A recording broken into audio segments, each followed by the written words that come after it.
Press the bell icon on the YouTube app and never miss another update.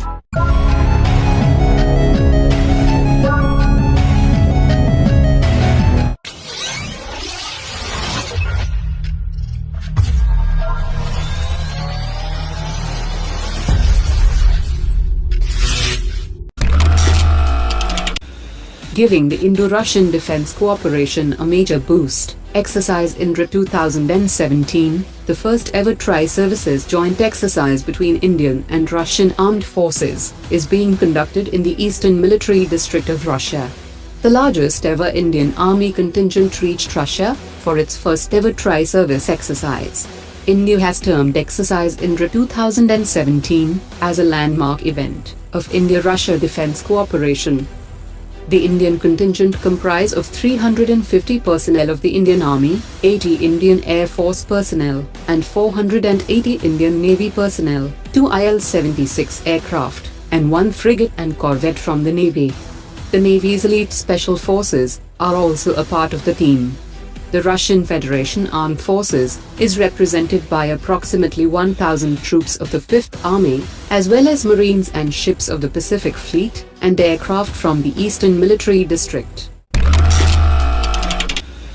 Japan's Mitsubishi Heavy Industries and Kawasaki Heavy Industries have decided not to send their bid documents for diesel-electric Soryu submarines in response to India's Project 75I tender for procurement of 6 new submarines for Indian Navy.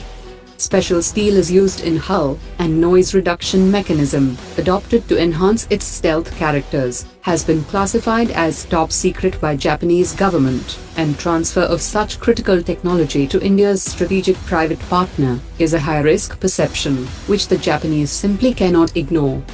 Third-party and Indian systems integration could also mean a transfer of source code of fire control computers mechanism in the submarine.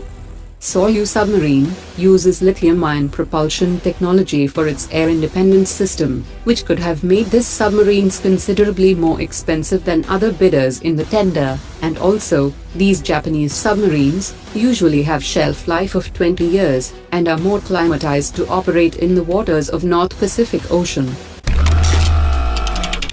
Russia's S-400 air defense systems consists of 4 missile systems to cover the entire range of air defense envelope, but India has decided to procure only 2 missile types. According to latest media reports, India has decided to procure only the very long-range missiles from Russia, 40N6, which has a range of 400 kilometers, and the long-range 48N6, having a range of 250 kilometers. A final agreement is expected by end of this year, under which India will purchase 5 regiments of S-400 systems, consisting of 1,200 missiles, all made up of 40N6 and 48N6 missile system. In India, S-400 will be under the command of Indian Air Force, and the selection of 40N6 and the 48N6 are measures that are taken to improve long-range air defense capabilities.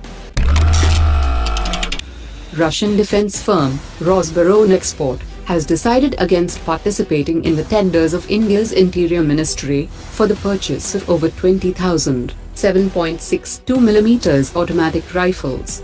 According to sources, among the tender's essential conditions, India has specified the need of a metal magazine, whereas Russia has long given up this option in favor of more reliable plastic items.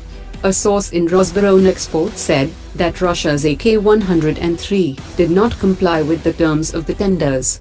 The Kalashnikov group said that metal magazines are less reliable and subject to rust in a hot climate, and the entire world has long been switching over to plastic magazines. According to the Trump administration, the US has decided to release the electromagnetic aircraft launch system for the Indian Navy's future aircraft carrier. The Trump administration has informed India of its decision. Due to its flexible architecture, it can launch a wide variety of aircraft weights and can be used on a variety of platforms with differing catapult configurations.